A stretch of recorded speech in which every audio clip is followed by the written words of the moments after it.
Bonjour à tous, j'espère que vous allez bien. Je vous retrouve dans cette vidéo qui va un petit peu changer tout ce que je vous propose jusqu'à présent.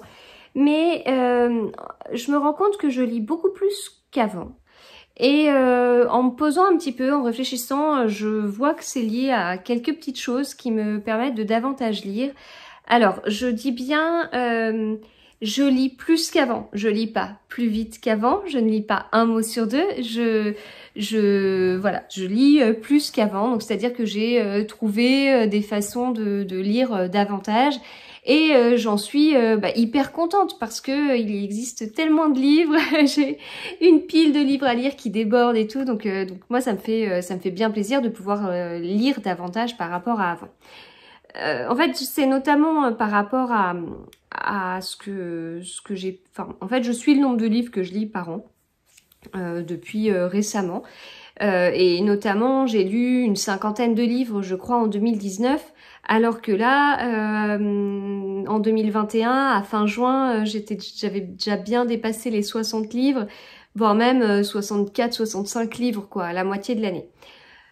Donc tout ça s'explique par plein de raisons. Bon, alors déjà, bien sûr, le contexte n'est pas le même que le contexte sanitaire n'est pas le même en 2021 qu'en 2019. Je suis en télétravail et il faut savoir que quand je travaille, j'ai 3 heures de trajet par jour.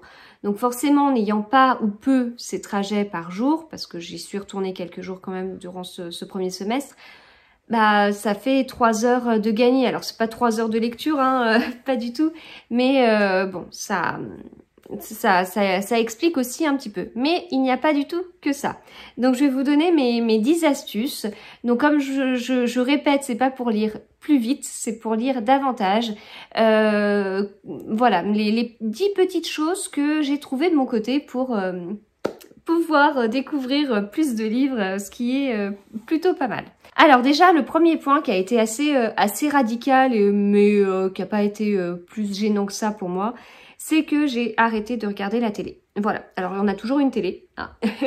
Globalement, on la regarde pas tant que ça, mais je pouvais regarder quelques séries le soir. J'étais pas hyper accro, mais je pouvais regarder quelques séries le soir. Ensuite, je suis passée par une phase où je lisais jusqu'à 21h, ouais, 21h. Et alors notamment quand on regardait des séries sur TF1, voilà, qui commencent hyper tard après. Il y a le journal de 20h et puis 3 heures après, il y a la première série, quoi. Donc bon, je lisais jusqu'à ce que la série commence. Et puis ensuite, petit à petit, j'ai enlevé les séries parce que je préférais lire que de regarder des séries. Ça m'apporte davantage, c'est ce qui me plaît plus. Voilà.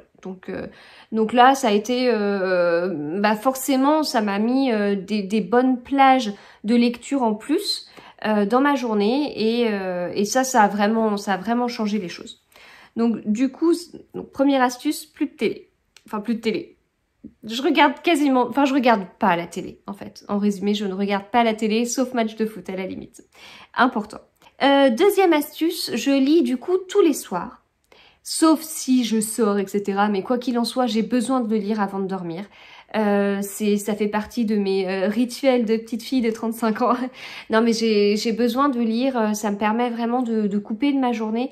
Ça me permet de m'évader, je rentre dans une bulle et voilà, donc je lis tous les soirs et globalement je lis dès que j'ai un moment. Donc voilà, après à moi d'estimer si c'est vraiment judicieux de lire à ce moment-là, mais en tout cas dès que je peux, je lis.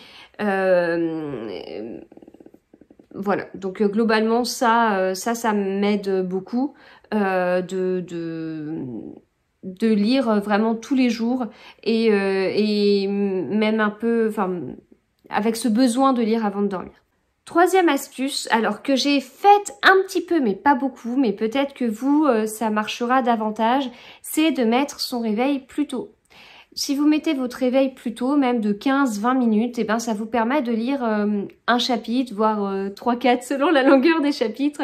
Voilà, c'est pas mal. Pour commencer la journée, ça peut être une bonne idée. Moi, de mon côté, j'ai essayé, ça a pas trop marché parce que j'ai fait ça à des moments où mon rythme de vie changeait et au final, c'est pas passé. Et puis ça, voilà. L'organisation familiale fait que c'est pas évident non plus. Et puis à un moment donné, voilà, quand la journée commence, je mets mon réveil plus tôt. Je suis tentée de me lever plus tôt et c'est ce que je fais en final. Je me lève vraiment plus tôt. Mais du coup, ça peut être peut-être une astuce pour vous. Moi, je vous dis, ça marche peut-être une fois par semaine, on va dire. Mais peut-être que vous, systématiquement, ça peut fonctionner. Donc voilà. Troisième astuce, mettre son réveil plus tôt. Quatrième astuce, eh bien je lis et je tricote en même temps parce que là je vous parle de lecture mais je suis également tricoteuse et justement quand je passais mes soirées à regarder une série, en réalité je tricotais en même temps que je regardais la série et en fait ça m'occupait pendant le tricot, sauf que bon des fois... Enfin bon, c'était pas forcément le combo que je préférais. Je suis beaucoup mieux avec le combo tricot-lecture. Alors comme je vous dis, on n'est pas dans une vidéo de vitesse, hein, donc vraiment, quand on tricote et on lit en même temps, on n'a pas un rendement de folie en tricot, on n'a pas un rendement de folie en lecture. Donc voilà, c'est pas du tout pour gagner je ne sais quoi, absolument pas. C'est pas du tout ce que je cherche.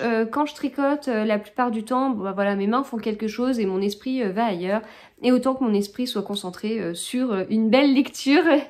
Voilà, donc c'est vrai qu'il y a ça. Donc pour rejoindre ce que je vous disais, où je lis dès que je peux, bah, en fait dès que j'ai un moment, c'est à moi de voir si c'est plus judicieux de lire ou de tricoter.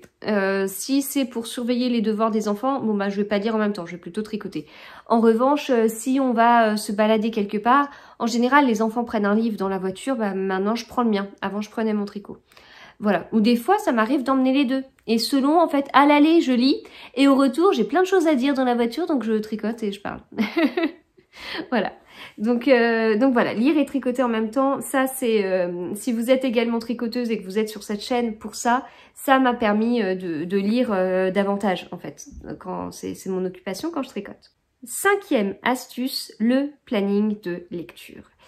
Alors, c'est sur une idée de Florence de Flow Books et Estelle de Petite Lectrice que je suis partie sur ce planning de lecture.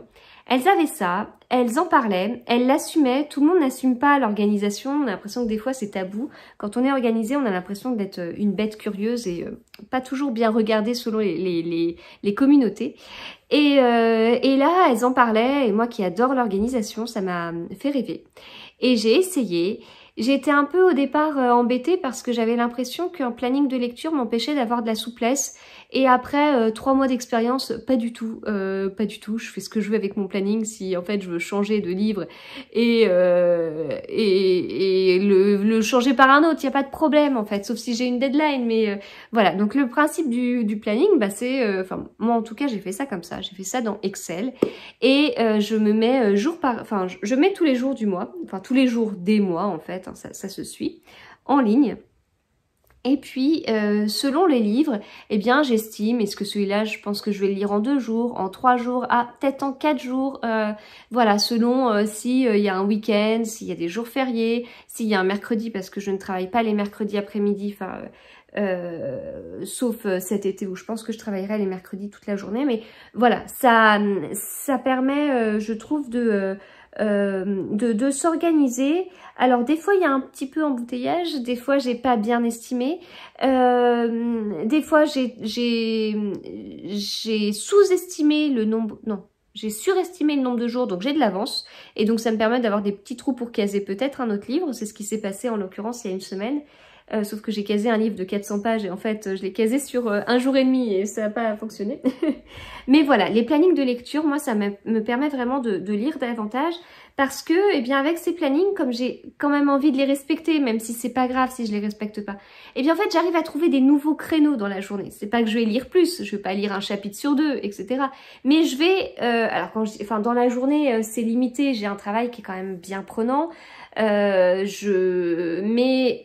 je peux lire avant manger, le soir, des choses qui m'arrivaient pas. Voilà, le midi, quand je vais sur place, je lis. Alors, je lis pas 3 quarts d'heure, hein, je lis vraiment pas très longtemps. Mais c'est ça aussi, en fait, c'est vraiment... Et avec ces plannings de lecture, ça aide pas mal. Voilà. En 6e astuce, les lectures communes, également une découverte grâce à Estelle de Petite Lectrice et Florence de Flow Books. Les lectures communes, c'est génial. Alors, vous êtes à chaque fois très nombreuses à me dire, mais ça marche comment une lecture commune? Il faudrait que je fasse un petit truc, je sais pas, une petite story que je mettrai à la une ou un truc que je puisse, comme on me pose la question, je sais pas, peut-être 5, 6, 7 fois par semaine, peut-être que ce serait bien que j'ai un petit texte quelque part où j'ai plus qu'à faire un copier-coller. Donc les lectures communes, en tout cas celles que j'organise, c'est très simple, on a une date de début, on commence ensemble, on échange sans trop se spoiler parce que tout le monde n'avance pas à la même vitesse, et quand on a fini, quand tout le monde a fini, on échange, mais alors là, on peut se spoiler. Et c'est génial parce que déjà, ça me permet de faire des rencontres virtuelles, mais voilà, de découvrir de nouveaux comptes, etc. On est parfois plusieurs à se suivre sur des lectures communes. Je sais que sur les lectures communes des Cozy Mystery, on commence à être un petit groupe, donc ça nous permet de dire « Ah ouais, bah alors celui-là, ouais, je l'aime bien encore plus que celui qu'on avait lu ensemble il y a 3 semaines et qui était sur tel ou tel thème. » Donc ça, c'est super sympa.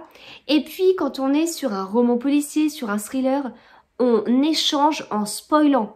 Donc on se dit, mais moi je pensais pas que c'était lui le meurtrier, moi j'ai toujours cru que c'était lui, etc., etc. Et on peut le dire de façon très ouverte.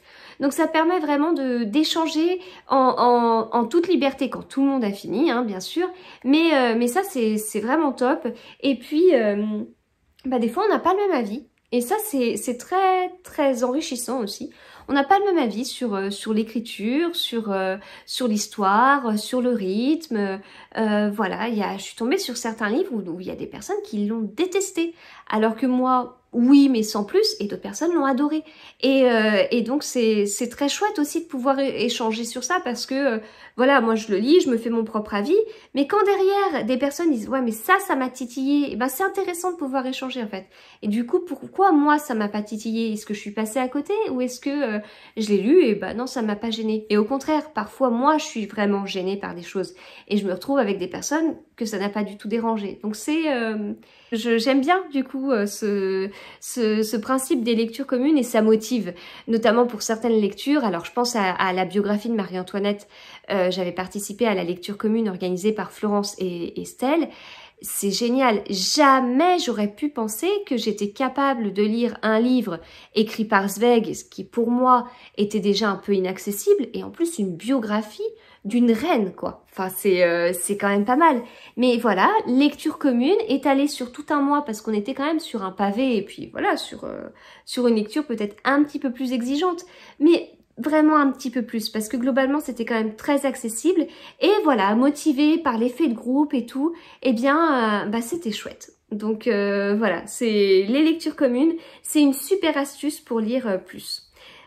Si vous souhaitez participer à l'une de mes lectures communes, je les mets en story à la une sur Instagram. Florence et Estelle, elles font aussi des stories à la une, elles partagent leur planning mensuel. Donc voilà, et puis après il y a plein d'autres façons de faire et tout, mais voilà. Septième astuce, les challenges. Alors, challenge, il y a notamment les semaines à 1000 organisées par le Petit Pingouin Vert sur Instagram. Donc c'est, allez, elle organise en fait sur certaines semaines qui sont définies à l'avance sur toute l'année, des semaines à 1000 pages. Sur telle semaine, on se lit 1000 pages. Il y a des semaines où c'est assez facile, il y a des semaines où c'est compliqué. J'ai abandonné la dernière semaine à 1000 parce que c'était vraiment une semaine qui était trop chargée pour moi et j'y arrivais pas. Mis à part me mettre le moral à zéro, ça faisait rien d'autre, donc j'ai arrêté et du coup ça a été mieux après. Dans ces cas-là, quand j'arrive pas à faire ma semaine à 1000, je me la décale et je me la fais à un autre moment, un petit peu après, où je sais que je serai davantage disponible. De mon côté, j'ai organisé beaucoup de week-ends à 250-500. Le principe, c'était de tricoter 250 ou 500 mètres dans le week-end, donc c'était de vendredi 18h jusqu'à dimanche 23h59, et ou de lire 250 ou 500 pages sur le week-end. Alors quand je fais un week-end à 250-500, moi parmi tout ça, je choisis une option, je fais uniquement de la lecture pour essayer d'atteindre 500 pages. Le dernier week-end à 250-500 que j'ai fait, j'ai pas réussi à atteindre 500, j'étais pas loin. Mais voilà, et en fait, encore une fois, c'est pas parce que je fais un week-end à 500 que je vais lire une page sur deux, pas du tout. Mes lectures, je les apprécie, il y a des livres que je lis plus vite que d'autres. Il y a des livres où voilà, je suis prise par l'histoire et du coup je vais très vite, et d'autres livres, parce que l'histoire est comme ça, parfois dans des feel good avec un petit peu de suspense, des thrillers avec vraiment des teasings à la fin de chaque chapitre et tout. Enfin voilà, on a envie de tourner vite les pages. Et puis il y a des lectures avec des rythmes plus lents où on se pose davantage. Bah voilà. Du coup, je fais en fonction du livre, et il y a des livres que je lis plus vite que d'autres.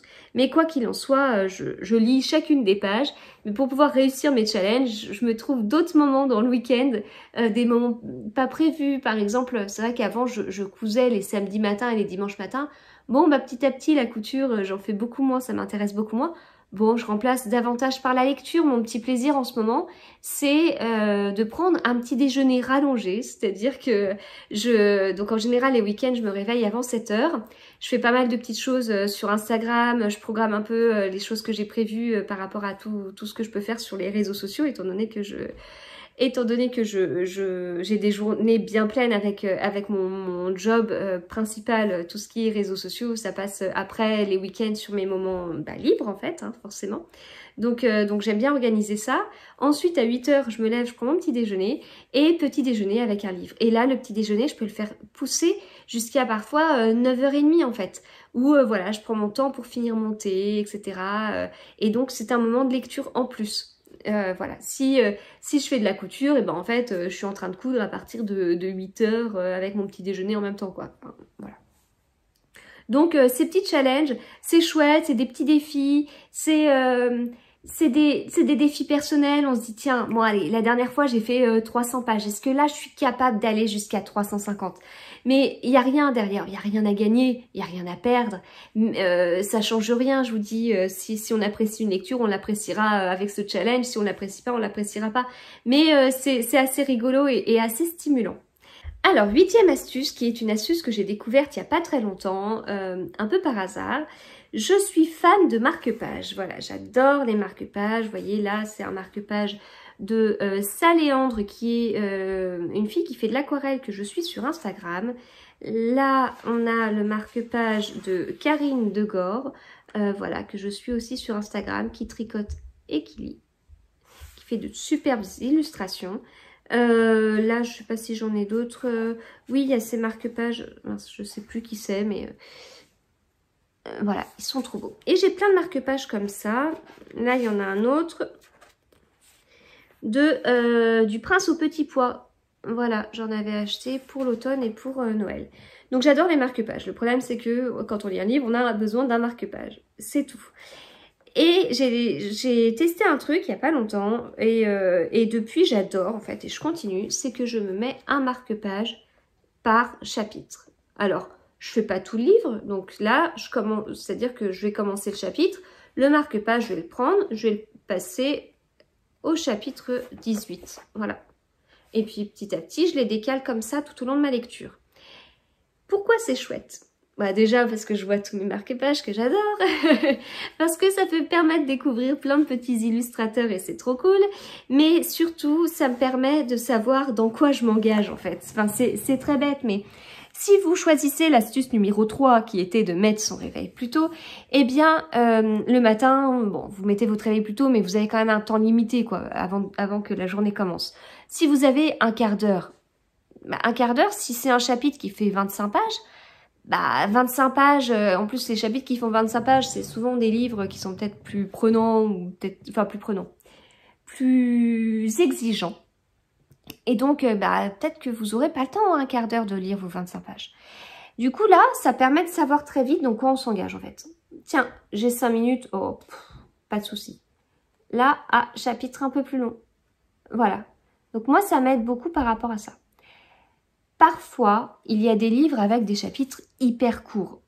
Voilà, je suis tombée notamment sur Le Craquant de la Nougatine de Laure Manel.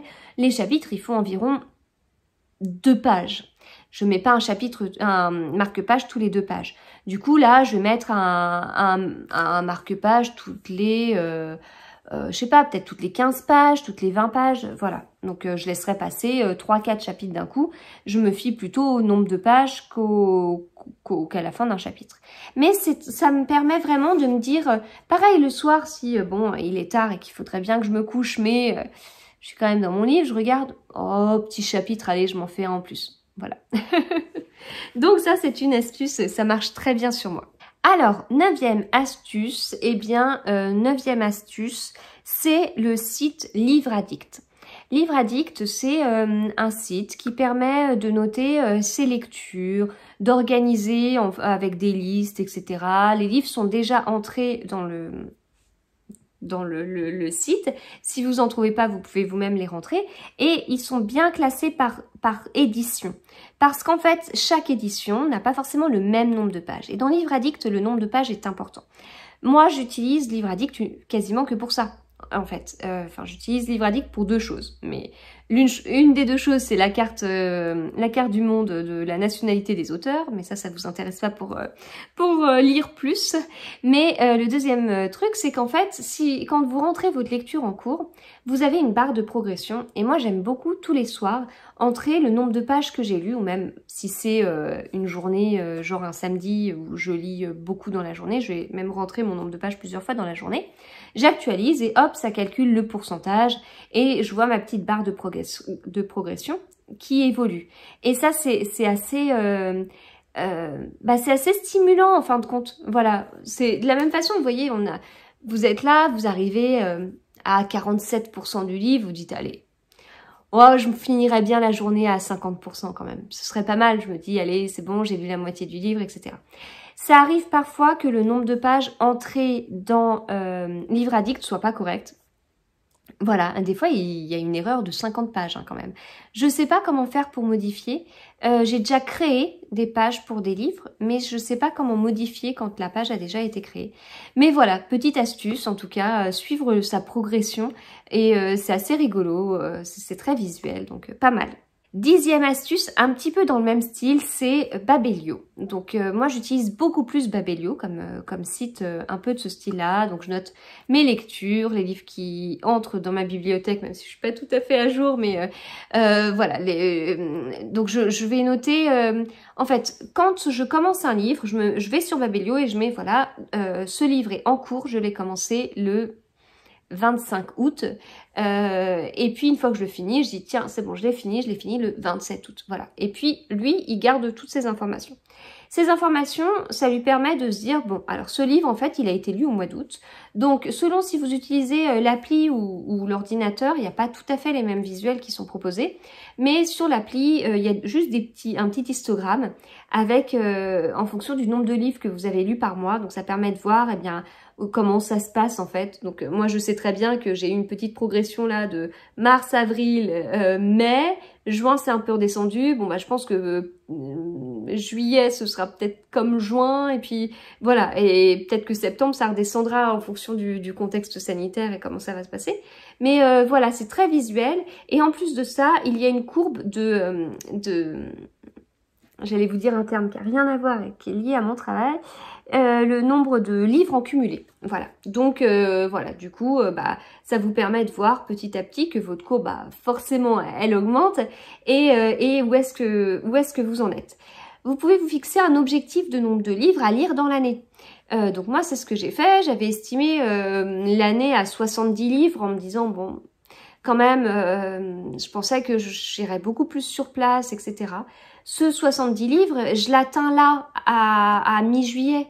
Donc voilà. Et maintenant, ça me paraît fou d'avoir pensé que je lirais seulement 70 livres. Mais avec toutes mes petites astuces dont je vous ai parlé, eh ben en fait, la plupart des couvertes sur cette année, j'ai lu énormément. Donc voilà, donc c'est hyper positif pour moi parce que je trouve ça tellement riche, tellement voilà, ça ouvre tellement l'esprit, c'est tellement de découvertes, c'est que pour moi c'est plutôt une bonne nouvelle que ça se passe comme ça. Mais voilà, du coup Babelio permet aussi de se stimuler sur des petits objectifs, etc. De la même façon, vous mettez pas la pression. c'est dommage, ça sert pas à ça. C'est plus, voyez ça comme des petits challenges, enfin même les challenges quoi, des petits auto-challenges, des petites choses, des petits pour vous stimuler en fin de compte. Ça reste un loisir, mais franchement avec tous les livres qui existent, si vous arrivez à en caser 10 de plus dans une année, c'est quand même trop bien quoi. Voilà, et puis comme je vous disais, les lectures communes, donc ça hyper puissant, mais surtout, ça permet de faire des rencontres virtuelles et c'est très précieux aussi. Compliqué pour sa pile de livres à lire parce que forcément, si on voit qu'on a des points communs dans les lectures, forcément, on va se donner des envies de lecture, des envies d'achat, etc. Mais non, vraiment, c'est assez chouette et sur cette année 2021, j'aurais vraiment...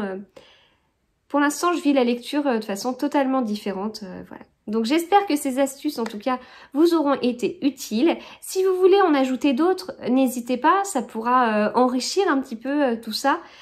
Si vous en avez essayé d'autres, si parmi ces astuces, il y en a qui marchent chez vous, il y en a qui ne fonctionnent pas, n'hésitez pas aussi à échanger. Ça pourra être assez enrichissant, je pense, d'échanger sur tous ces sujets. Dans la bienveillance, comme je vous dis, on n'est pas sur un concours de vitesse, mais on est plutôt sur comment faire pour que notre loisir nous prenne encore plus de temps dans la journée, et ça c'est quand même trop bien. Voilà, bon, si cette vidéo vous a plu, un petit pouce vers le haut, ça fera plaisir, n'hésitez pas non plus à la partager, et je vous retrouve très vite en commentaire. À bientôt.